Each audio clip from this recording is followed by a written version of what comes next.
So please help me welcome Dr. Katie Liljenquist.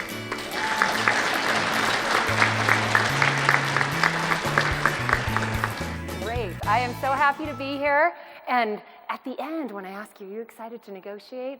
There will be a lot more enthusiasm because you will feel armed to take this on as something that you do regularly, something that you enjoy. As a social psychologist, I do experiments on decision-making biases, on regret, on how power affects people psychologically, how people rationalize bad behavior. And I take those psychological insights to teach people how to negotiate it in a way that will help them secure more resources and strengthen relationships. So throughout our time together, everything I teach you is designed to target both of those simultaneously, resources and relationships. Now, let's talk about what a negotiation is, because the lack of people who enjoy negotiation, that is representative of the general population. When you ask women what they compare negotiation to, the analogy most frequently used is a trip to the dentist. And men, they say it's like war. So people have this very aversive reaction to the concept of negotiation. Many times they equate it to debate, and they think, I don't like the conflict, I am uncomfortable with it. But I want to propose to you that debate and conflict is actually the opposite of negotiation. When you go into a debate, your goal is to convince the other party of the validity of your position. You are giving as much information as you can. When I go into a negotiation, my goal is to figure out what the other party needs, what they care about, what are their constraints, how can I help them satisfy their interests. My whole goal is to gather information. So they're really opposite ends of the spectrum. And when you realize a negotiation is simply just two people making decisions together, gathering information, it suddenly transforms it from this very aversive, conflict-ridden interaction that we stress out about to, I'm just having a conversation with people. I'm just solving problems. And it becomes much more pleasant. Now, it's important to take the approach of figuring out how I'm going to satisfy people's needs, because an effective negotiator gets what they want for the other party's reasons. The reason why that is so crucial is that you will never convince someone that what matters to you is more important than what matters to them. So we are going to approach our negotiations from the standpoint of getting what we want for someone else's reasons. That's how you get sustainable, long-term negotiation outcomes. Now, you are negotiating every day, as Ryan suggested. You're probably negotiating with your kids. Absolutely. You're negotiating with a spouse, with friends, with colleagues, with salespeople, with employees. You're doing it all the time. I just listed a couple things in my personal life that I've been doing recently to help you view the world through a more negotiable lens and realize, wait, all of these things are actually negotiations. So, cleaning out my purse. The coupon I dug out expired. I could throw it in the trash or realize this is a great opportunity to negotiate. High auto insurance. This was actually on my homeowner's policy. They raised my premiums 28%, even though we had not had a claim. So you could roll your eyes and think, oh, this is such a racket, insurance. Or this is a great opportunity to negotiate. You've got a construction project. It's over budget and behind schedule. Anyone built? Been in that situation? Great opportunity to negotiate. I had a baby this year. We have a very high, I think it's like a $12,000 or a $20,000 deductible. We're never going to hit our deductible. And so as the bills start rolling in, great opportunity to negotiate. Your boss just asked you to lead up a sizable long-term project. When you are up to your neck, you're maxed out. This is a great opportunity to use what I call the yes and response. Yes, I could be very interested in that project. And here are the resources we're going to need to make sure it's successful. Where you say yes, and here are the terms to make it happen. Your spouse wants cable TV because it's football season, and you don't want cable TV. Great opportunity to negotiate. My oldest is 13. She has been badgering us for years for a cell phone. That we finally got her cell phone on Saturday. Great opportunity to negotiate as we've been creating the contract and the terms for her having a cell phone. So you're negotiating all the time, and that's one of my goals today, is for you to leave realizing I'm going to be negotiating multiple times today so that you can apply what we learn right now. The biggest negotiation mistake that I see is that people fail to ask, either because they don't realize they could have negotiated something, or maybe they don't have good alternatives, so they think, what grounds can I stand on? Or maybe they don't feel comfortable negotiating. I want to show you a brief illustration of the cost of not asking. Let's take job offers, because we all at some point negotiated our job compensation. Imagine two people, they're finishing an MBA program, they come out of school, they have an offer for $85,000. Now, one of them decides, that's pretty good for what I'm doing, there's a lot of opportunities at the company, I'll go with it. The other one says, well, I took Dr. Liljenquist's class, I know I can negotiate this, this is all negotiable. They negotiate $15,000. I consult with people all the time on compensation packages. $15,000 is absolutely within the norm of what's acceptable and what ends up happening in employment compensation negotiations. So this person, they're starting out at 95 or at 100 now. Now we're just going to pretend, this is a conservative assumption, that nothing else happens throughout the course of their careers to affect the negotiation. They get 3% annual raises, they put the extra money in a conservative 3% CD. And the reason why I say this is a conservative assumption is, what do we know? People who negotiate their first job offer, what else are they likely to negotiate? Yep, their raises. When another company comes and poaches them, you bet, they're going to negotiate again. So I always coach people, even if they are going to a company that doesn't negotiate offers. I say, you negotiate it anyway. First of all, you never know. And in fact, that's the first assignment I give my long-term MBA students. I say, I want you to go out and negotiate non-negotiable things. I want you to try and negotiate the price of gas when you go fill up your car. And the reason why I do this is twofold. One, I want them to get a thick skin and realize, because so many times people say, but what if they tell me no? Sometimes they will tell you no. That's okay. That's okay. You can still ask, and life is good. So I have them do it just to get a thicker skin and get comfortable being shut down sometimes and realizing life goes on and they're no worse off. But I also have them do it because then the next week when they come back, you would be blown away. You can negotiate fast food. You can negotiate, I mean, what people will make concessions on is really amazing, and they've got the best stories to share. So I always tell them, negotiate the non-negotiable, because you'll be surprised. But in a job setting, even if, the offer is what the offer is, you're still going to negotiate it. Because I can tell you, if you don't negotiate your first job offer, it is very unlikely that you're going to negotiate at your next performance appraisal. It's very unlikely that you're going to negotiate at the next job opportunity. So we're going to play in a conservative world, though, and just say, this is what happens. At age 65, she's earned over $1.5 million more than you. The result of that one decision. Now, for people who say, it's not all about the money to me, sometimes there's just good opportunities and I don't want to rock the boat. First of all, I'd say $1.5 million is worth rocking the boat for. But also, money is very fungible. Maybe you don't care that much about money, but maybe you would love to go on more vacations.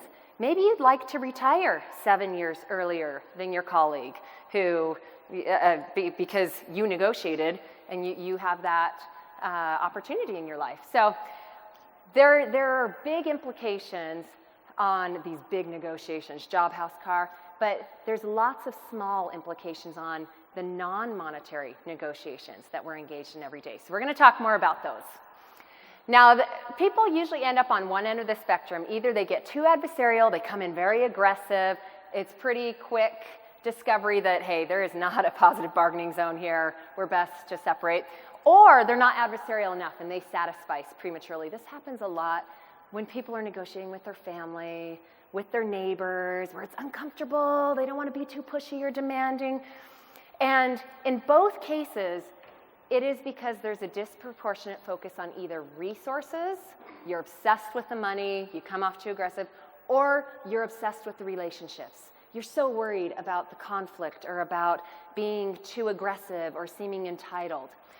And what I would propose to you is that the best negotiators are simultaneously focused on both. And so again, all the things that I'm going to teach you this morning are going to help you secure more resources and at the same time that you are taking more from the table, the other side is going to like you more. Because that is a false dilemma that some people say, well, if I want to preserve the relationship, I'm going to have to give a lot of concessions.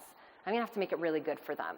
And that means that I just kind of roll over and you know, kind of shrink my goals and let them take what they need to take. I propose to you that that is a false dilemma, that you can, at the same time, get superior economic outcomes, also enhance your relationships. And we'll talk about how. This is where the psychology becomes really fascinating. Okay, so we're going to go over 4 things that I've coached and overseen hundreds, thousands of negotiations.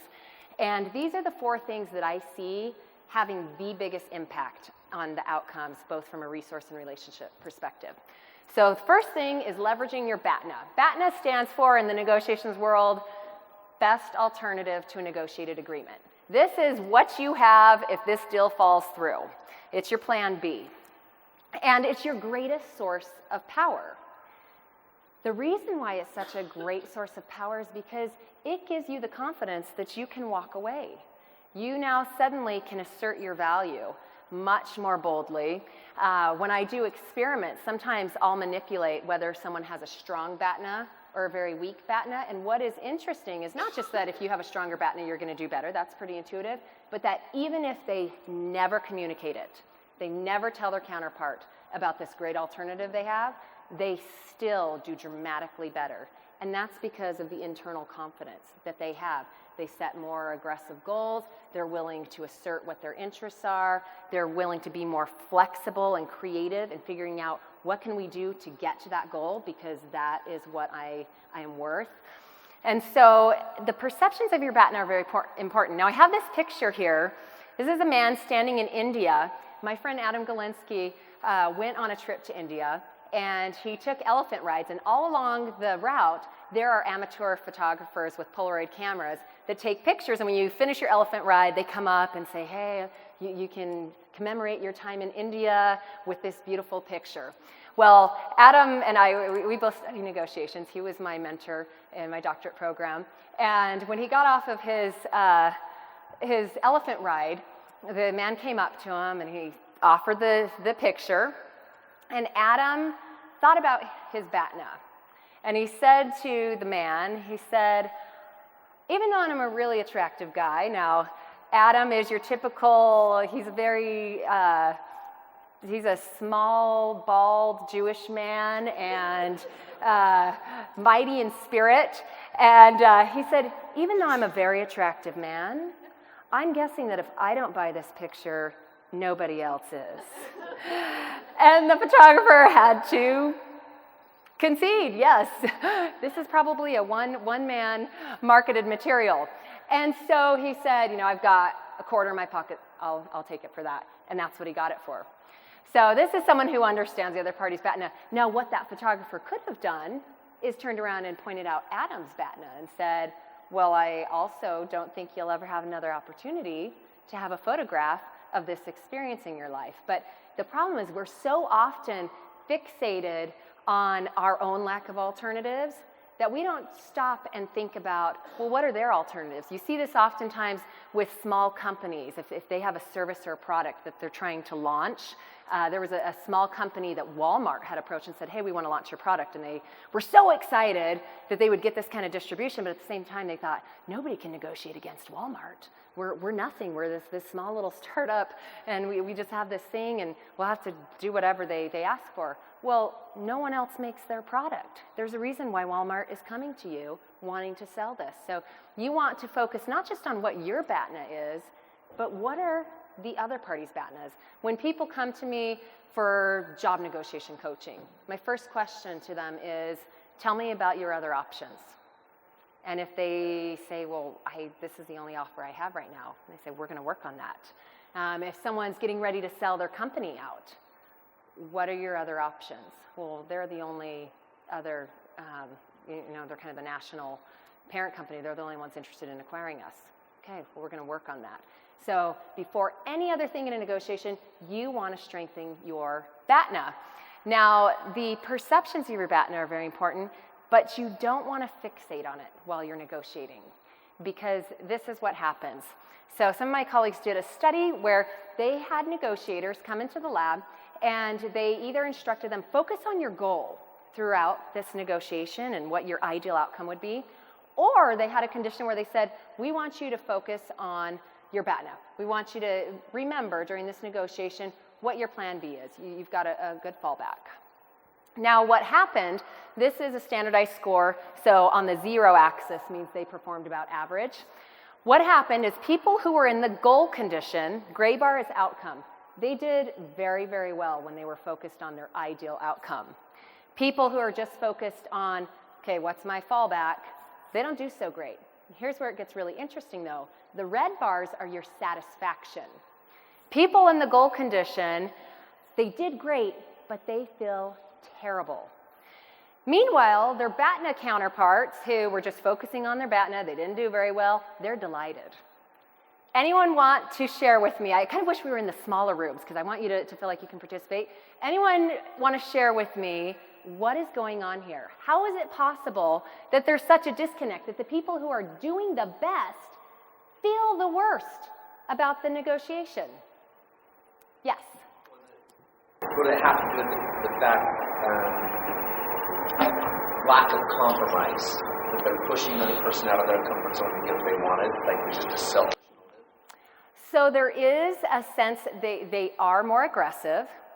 So that is correct, that when you're focused on your goal and you've got a high aspiration, you're going to be more aggressive in trying to get that and achieve that. But that wasn't the mediator here that led to this terrible feeling about the outcome. Was it the relationship? Not the relationship. Similar, great guesses. I would say probably if they're so focused on their goal and then they reached it, and they're probably like, I could have gotten more, so they're less satisfied because they're like, I could have done way better. Okay, so this is a fundamental in psychology. Our satisfaction, whether it's with a negotiation or whether it's our marriage, is based entirely on a comparison reference. And in this case, the reference is this great goal. This is what I wanted, and I almost got it, but I'm still seeing where I fell short. Meanwhile, people who are focused on their BATNA, like, okay, this is my fallback. I did better than that. That's pretty good. One of my friends, Vicki Medbeck, she's a professor at Northwestern where I had trained. She did a really fascinating study on Olympic athletes. Who do you think is happier, a bronze medalist or a silver medalist? The bronze. The silver, what are they thinking?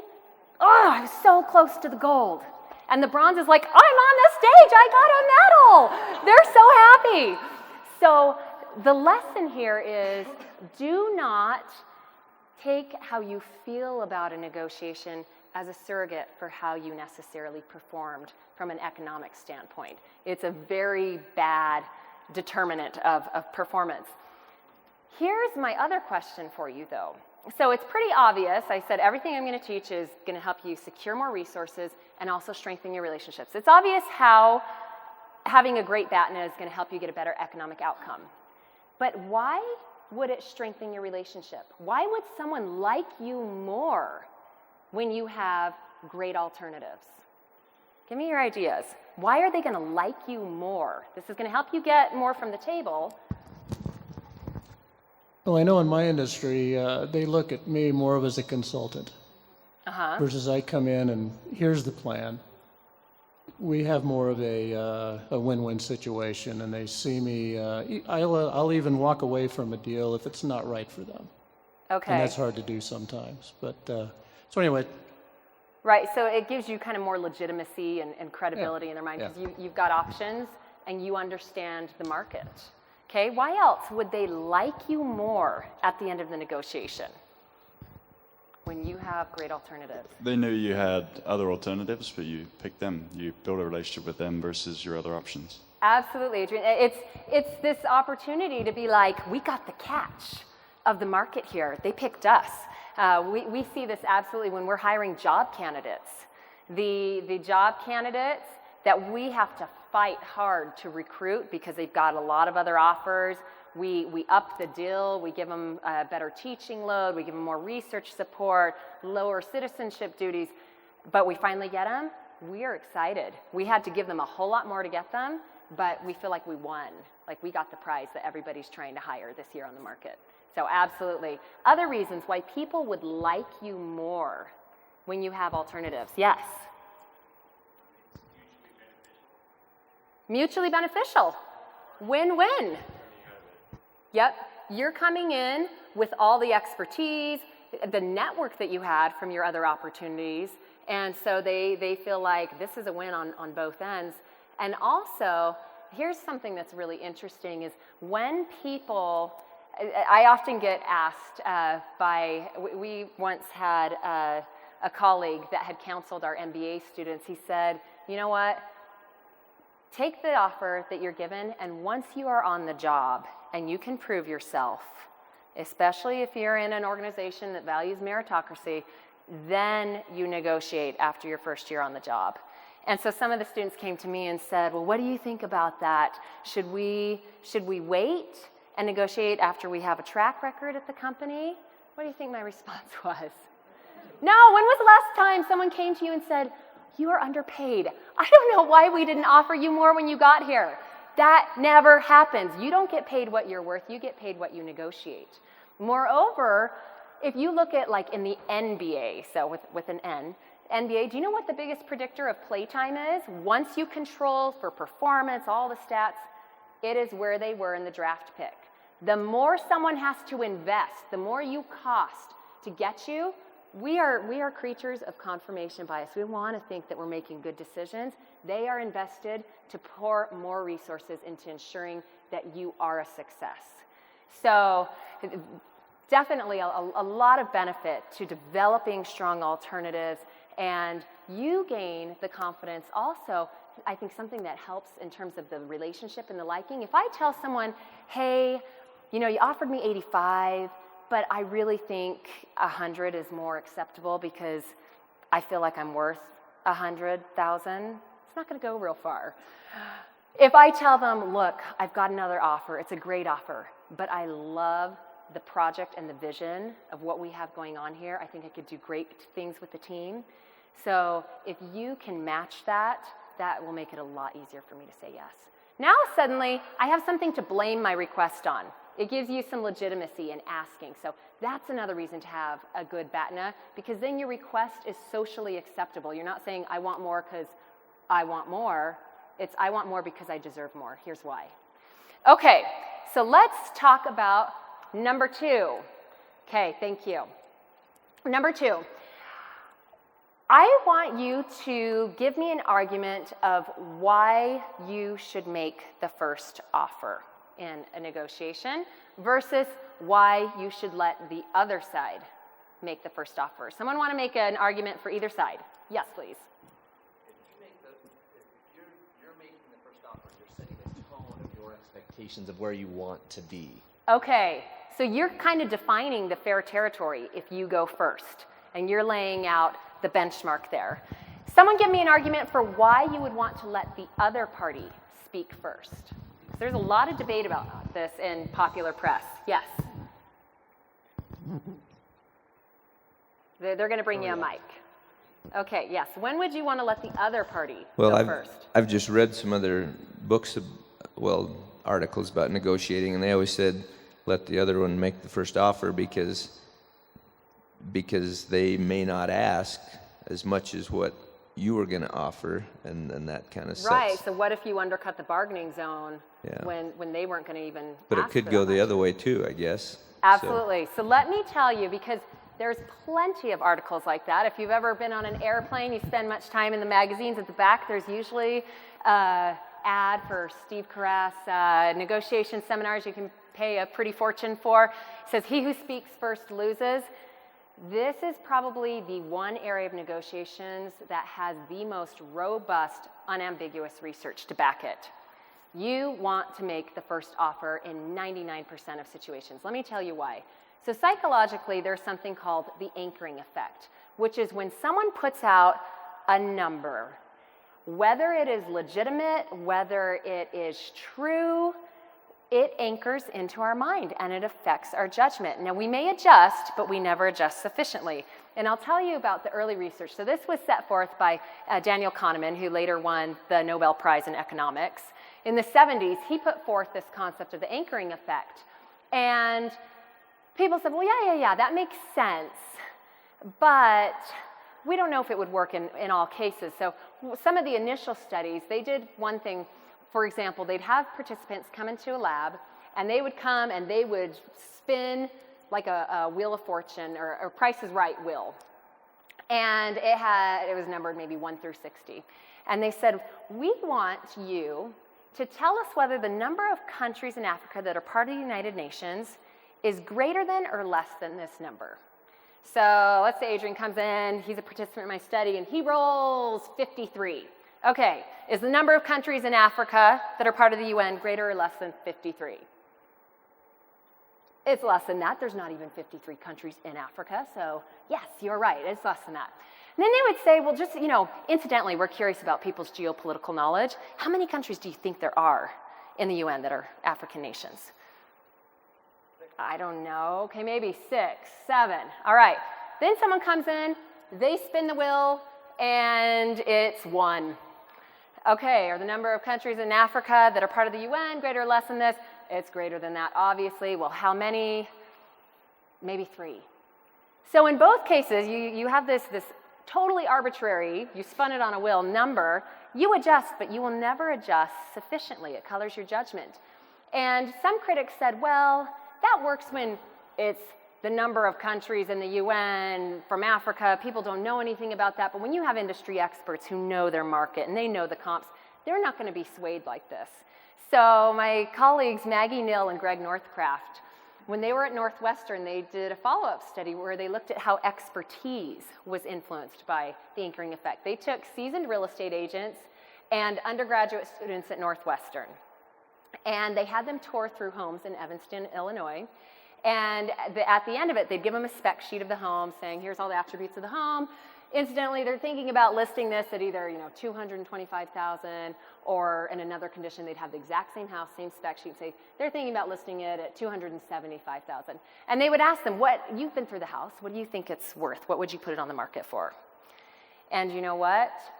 Undergrads whose parents are paying their dorm fee are just as close as the seasoned experts who live on the MLS should know this market, know home value.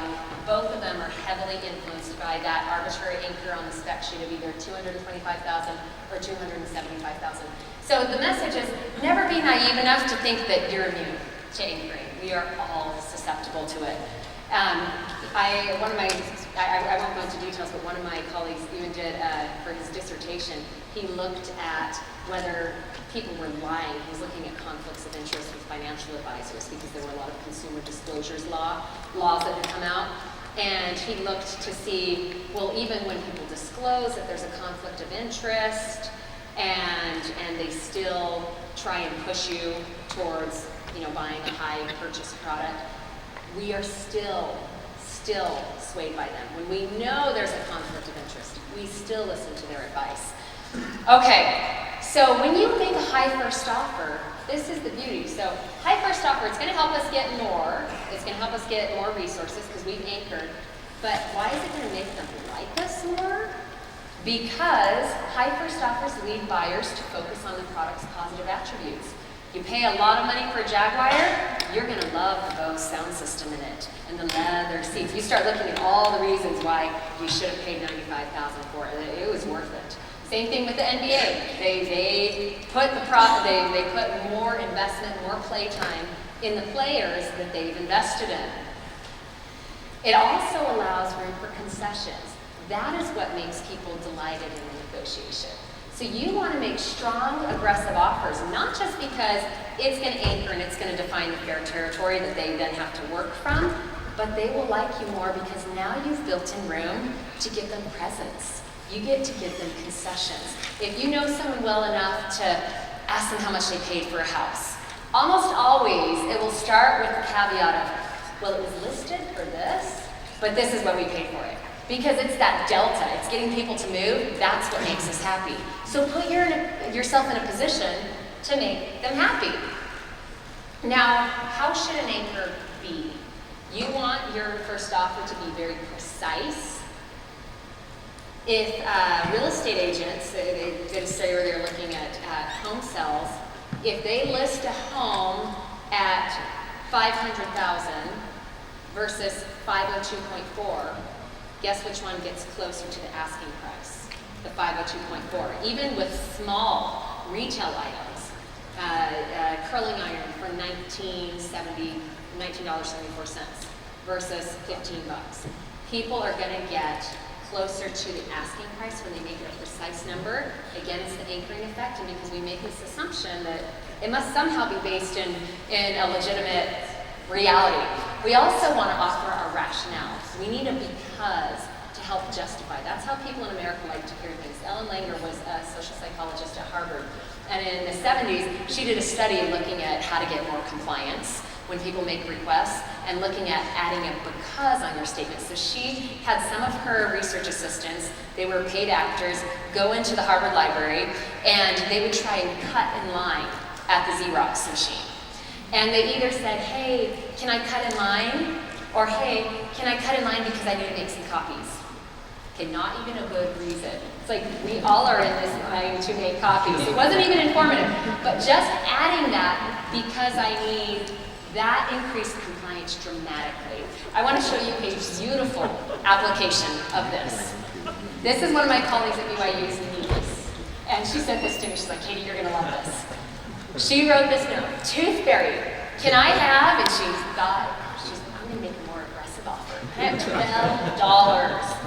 Because I lost this tooth on 12/12/12, or $9 because I lost it at 8:09. So she did everything well in this. First of all, very precise number. She's got the 12, she's got the because, and she's being very aggressive. Now, aggressive first offers do not mean aggressive behavior. In the previous slide I said, make your offer as aggressive as your BATNA and the other side's BATNA can justify. That's how you know you're in safe territory. But she did this beautifully. Okay. Our third secret to successful negotiations is going to be discovering people's interests. This is at the heart of negotiations. I spend weeks teaching people how to ask effective questions, how to listen to people. When you are negotiating from the point of interest, this lets you get back to the getting what you want for their reasons. So a great example of this, my husband used this strategy with me. The two things that have reared their ugly head in our marriage have been, I like to set goals. I like written goals, and I want him to do it with me. My idea of a great date is we go out to dinner, and I pull out the notebook, and we can like update the goals about the kids. This is not his idea of a hot date. So throughout, every couple years, something will come to a head where I'm like, you should write your goals down. I do research on this. A goal unwritten is only a wish, and it doesn't go anywhere. My husband's grievance throughout our marriage has been he likes to go to church early. I not only could care less about going to church early, but I actively do not want to go to church early. I have 7 kids, and I have to keep their butts on that pew for 70 minutes. So that's the last thing I want to do is get there early. So we used our pleas to each other. We used our rights-based arguments. The bishop has asked us to come early to church services. And there's all this research that shows that if you don't write down goals, it didn't go anywhere. Until one day, Dave said, Katie, how about we go to church early, and while we're waiting, we'll go over the goals. I'm like, okay, done. Deal. That is getting what you want for someone else's reasons. It creates sustainable solutions and new ways to compete. Last night, I loved it when Michael talked about doing the raffle drawing, where they get the limo ride into the city for fine dining. You don't have to spend a fortune to get people. We had Steve Cadigan, he's on our advisory board at the Marriott School. He came and spoke to us. He is the director of HR for LinkedIn. And he talked about in their early days when they were just a teeny no-name startup, they were trying to get really good computer programmers. And this was before the dot-com burst. And so programmers were making a premium. He said some of the top talent were actually getting 7-figure compensation packages with stock options. It was like, we were just a startup. We had no money for this. So we felt we could not compete, not even come close to competing. with money. However, when they started talking and figuring out what these young savant programmers really wanted, they didn't care that much about the money. What they wanted was a place where they could leave their fingerprint on an organization and mastermind the architecture of how it was set up to really feel ownership and that they created this thing. So they changed their pitch and they said, you want to work for Google and join their staff of 1,000 programmers? Great. If you want to come here and create what this company is and how the whole infrastructure of the system will be, you come here. And this is where you can not only help invent the company, but you can also invent yourself. They had other people who had moved from finance to director of culture at their company. And so this sense of I can leave my fingerprint and also this is not a linear career I can explore was very, very appealing to the talent base that they wanted to attract. And it didn't cost them anything. So you want to really figure out what are people's core interests to see what will draw them in. Now, how do you do this? First thing is learning how to ask open-ended questions. My husband's an endocrinologist, so he deals with a lot of hormonal imbalance issues, which leads to a lot of sensitive medical things, erectile dysfunction, all kinds of hormonal growth therapy, transgender processes. So he has patients who are coming to him with a story, a journey that they've been experiencing. Now, if he asks a close-ended question like, do you have a good relationship with your wife? The patient's going to say, yeah, that's good. He asks open-ended questions. So tell me about your relationship with your wife. And suddenly, you're listening to everything you wanted to know and more about a 75-year-old man's sex life and what they are what they're coming for help with. He has quite a few transgender patients that are going through hormone therapy. And it's amazing to me how much they will disclose and open up to him. But his opening line to them is just tell me your story. Not, are you sure you want to do this? Or why are you wanting to make this change? That immediately sets up the defense. I try and avoid why questions, whether it's with my kids or with business clients, because once it's a why, we're on the defensive where we have to explain ourselves. Tell me your story. And now you see the things unfolding that have led them on their journey, what their needs are, what their priorities are, what are their deep fears. This is a great way to get information as you build the relationships for negotiating. When people say no to something, instead of, okay, then what about this? I pause and I say, so tell me why that's hard to do. What constraints are you up against? Or what would make it possible? What resources would you need to be able to come through by Friday on this? You'll start finding out a lot more. They may not be able to deliver your goal solution, but now you understand why, and you can propose much more valuable solutions. Affirming understanding. So this is something I invite you to do. We don't have time to practice it today, but extreme questioning, it's an idea proposed by Liz Wiseman in her book Multipliers, which I love. You decide in advance that in an interaction, this can be with your kids, this can be with a coworker, but that you are only going to let questions come out of your mouth. And you can decide in advance, I'll do it for 5 minutes, or I'll do it for 15 minutes. But you would be amazed. You've probably heard the saying, we have 2 ears and 1 mouth for a reason. You would be amazed that when you just ask questions and listen, what people open up and tell you. This is a powerful tool in all kinds of negotiations. Just last night, I went home after the conference, and bedtime with 7 kids is a serious negotiation every night. But one of my 7-year-olds, I have twins, he was crawling up into his bed and he had all these Legos he was hoarding. I was like, Owen, and I was almost gonna say, Legos out of the bed, we're not doing this. And I stopped and I said, Owen, what time is it? And he's like, it's late, it's after bedtime. It's like, where do you think we should put the Legos? He's like, somewhere I can play with them tomorrow. I said, do you want me to do it or you? He's like, I'll do it. So I just asked questions. Now suddenly, instead of me saying, you can't have this, and the directing and correcting that is so easy to fall into the trap of as a parent or a boss, I empowered him to solve his own problem and take ownership of it. So Extreme questioning gets great in a social situation. I again, assign my semester-long students, I say, I want you to use extreme questioning. I remember one of my students, she came back, and it was over the Thanksgiving break, and they were sharing what happened when they decided to do extreme questioning. She said, you know, I decided to use it on my sister when she came home from break, and I, just for 15 minutes, I just asked her questions. And the other person, by the way, never has any idea that's what you're doing, because people love to talk about themselves. But she said, I learned more about my sister in 15 minutes than probably the last couple of years, because now we're both in school and stuff, we don't have those kinds of conversations anymore. So very powerful thing that I hope you'll try and apply today with someone, because it really opens people up and you can see what makes them tick. Active listening. So when you're asking these questions, that or, okay, so if I'm understanding you correctly, is it this? That's very powerful in a negotiation, because either they'll say, no. What I mean is this is what we've got to have.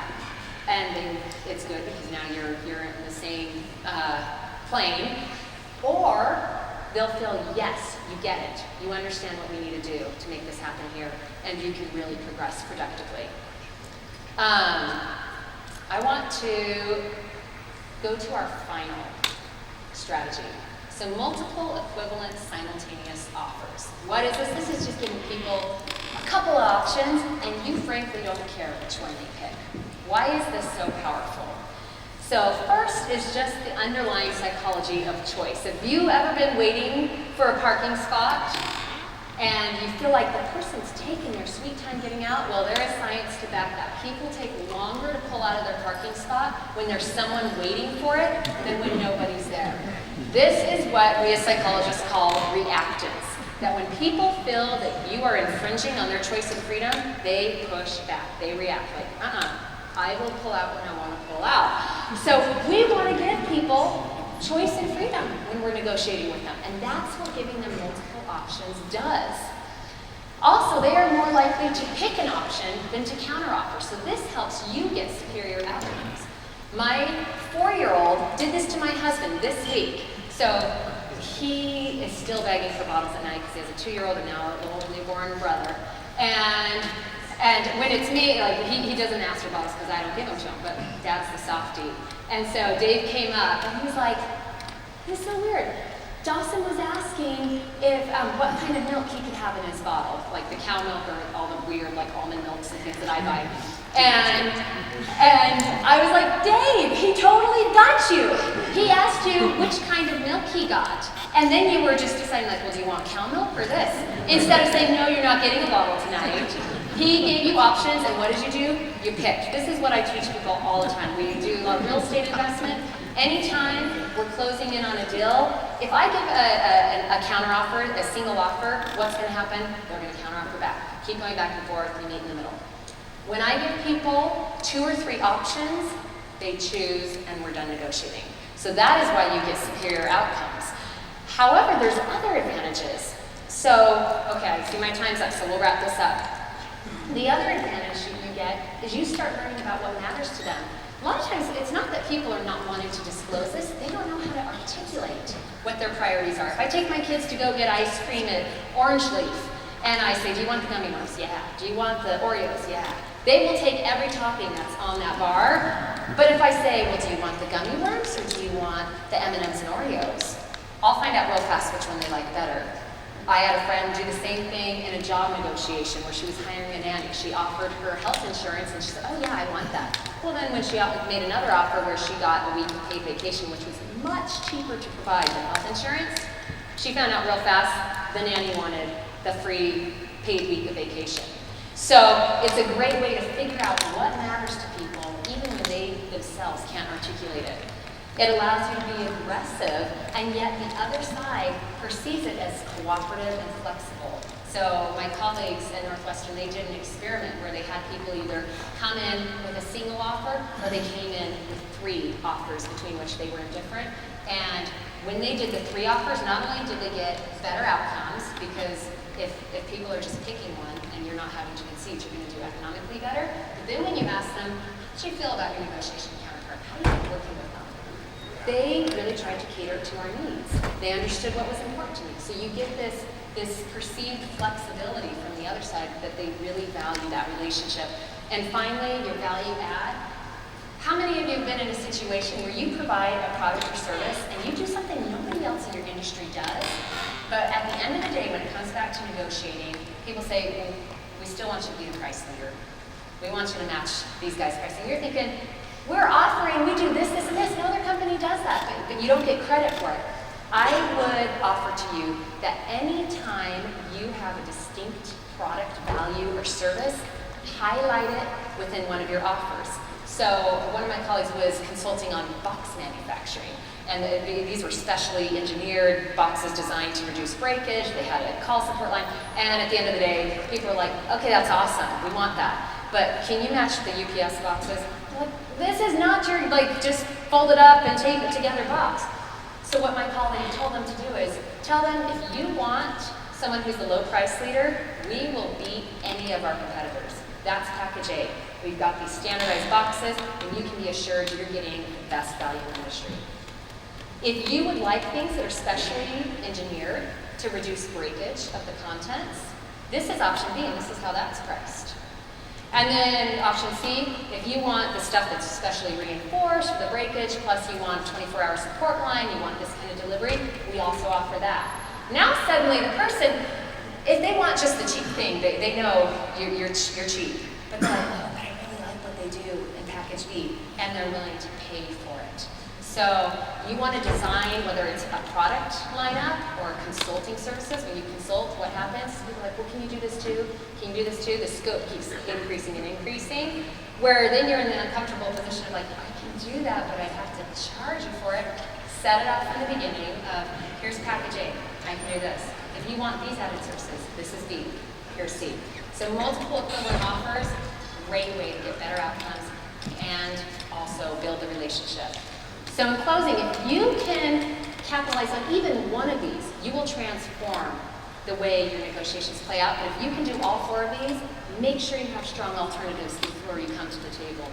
Make an aggressive, not aggressive behavior, but aggressive goal. Aggressive first offers, figure out people's interests, ask them questions before and at the table, again and again, to really figure out what matters to them, and then give them choices. You will be able to secure the resources you need and build your relationships in a way you haven't before. Thank you for being here today. I am happy to field questions, but I know lunch is coming too. Thanks.